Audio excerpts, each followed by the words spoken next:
Esta semana hemos visto el reporte de la miscelánea fiscal, de todo este paquete económico, cómo fue maratónico, cómo hubo hasta de empujones y todo en la Cámara de Diputados. En el Senado pasó sin como modificarle alguna coma, pero además de todo esto, también es pertinente conocer lo que deja y lo que trae. Uno de estos aspectos es la situación que implica a los mayores de edad que pues ya tendrían que estar apareciendo con su RFC, inscribirse en el SAT.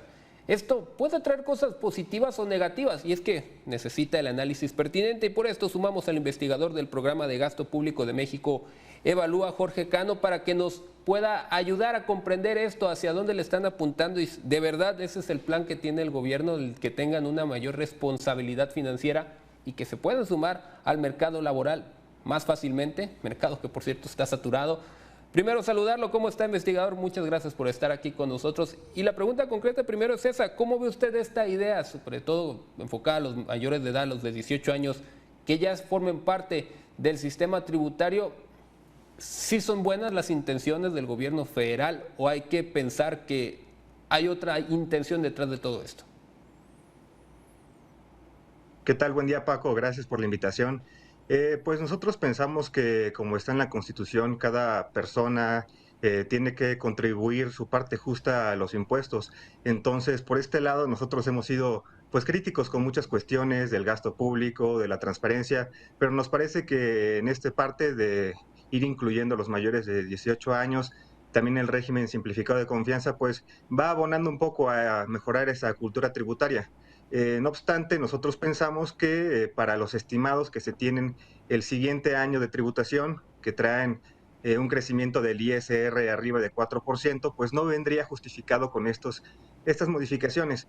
Te explico, porque básicamente en este año el ISR ha estado estancado. Entonces, pues nos sigue pareciendo ahí cuestionable que tengan una expectativa tan grande, 4%, cuando este año va estancado, con solamente estas modificaciones. Lo que estamos nosotros viendo sobre todo es la reacción que tienen, y aquí presentamos esta semana justamente en Mega Noticias, respuestas de algunos jóvenes que pues dicen, sí, le entro, me doy de alta, pero no sé de qué se trata, no entiendo justamente para qué me van a pedir contar con todo ello. Es parte también de una falta de educación financiera que pudiera reforzarse con esta idea, al menos encontramos algo positivo dentro de lo que es la posibilidad de que se lleve a cabo este registro desde los 18. Sí, sin lugar a duda, creo que se tiene que estar mejorando esta cultura tributaria. Como sabrás, México destaca dentro de la OCDE por ser uno de los países con menor tributación, alrededor del 20% del PIB, cuando los otros países traen arriba del 30%. Entonces, nosotros pensamos que además de mejorar el gasto público, hacerlo más transparente, pues México tiene que avanzar en muchos aspectos de tributación y tanto esta disposición de que los jóvenes mayores de 18 años se registren como el régimen simplificado de confianza, pues van a abogar a ir mejorando esa parte.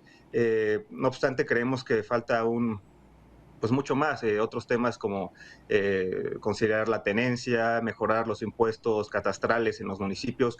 ¿Qué te quiero decir? Que es englobar el sistema tributario desde muchos aspectos. Y bueno, también hablando en el tema general, lo que sí, en sí fue esta, o es esta miscelánea fiscal, lo que se ha comentado, y sobre todo lo que se ve que se está enfocando, el aspecto de que los programas y las obras, lo que será como una insignia, lo que quiere dejar como su legado este gobierno federal, parece que mucho del dinero va directamente hacia dichos proyectos. ¿Cómo ven lo que es el plan para el gasto del 2022? ¿Alcanzamos a justificar esto? ¿O debería enfocarse en otras áreas que tal vez se sientan un tanto desprotegidas por encima de estas obras? Sí, exacto, ahí es una muy buena pregunta. Por ejemplo, tienen una estimación de incrementar la inversión en 17%, no obstante, la mayor parte va a seguir yendo para Pemex. Si ponemos de cada 100 pesos que se da inversión, 44 pesos se van a Pemex y solamente 2 se van a educación, 2 se van a salud. Esa es una cuestión que nos sigue pareciendo preocupante y que va pues está retrasando este tipo de desarrollo que es muy importante para México.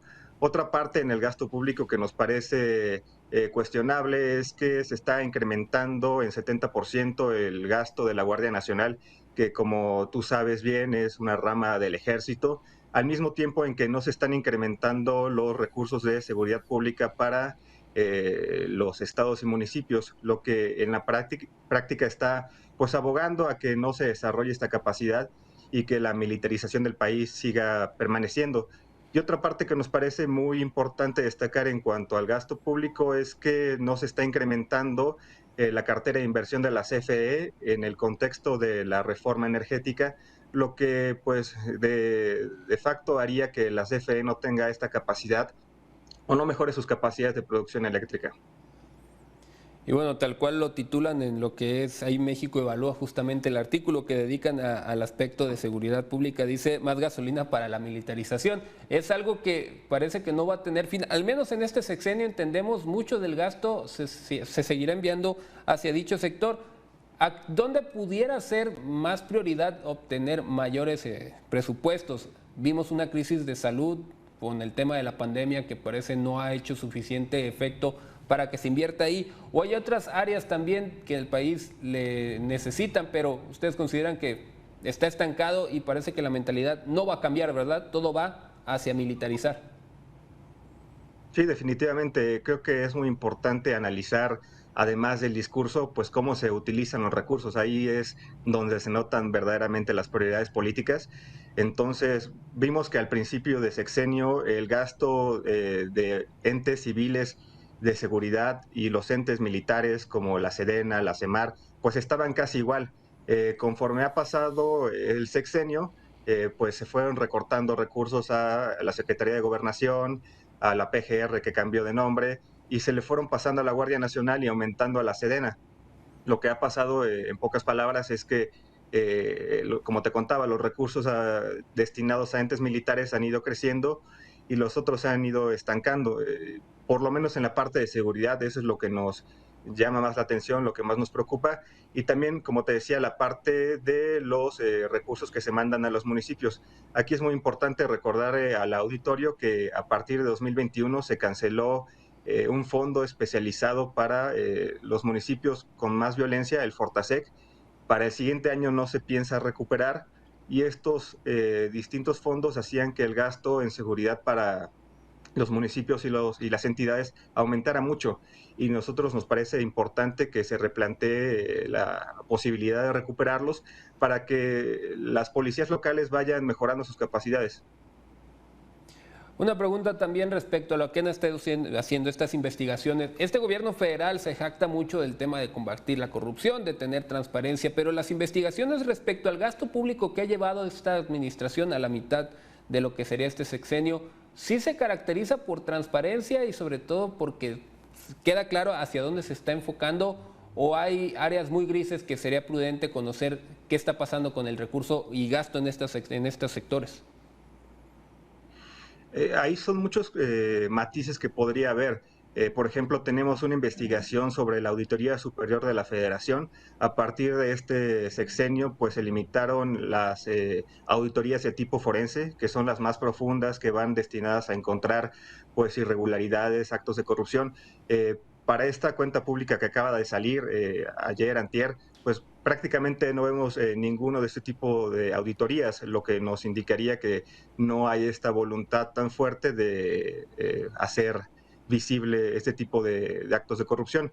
En las partes de finanzas públicas que nosotros, por lo menos en mi área de México Evalúa, llevamos más a detalle, nos parece también importante que el Centro de Estudios de Finanzas Públicas, que es un ente de la Cámara de Diputados, esté reportando de forma pública los análisis de impacto presupuestario que tiene por obligación hacer y que lamentablemente no los hace.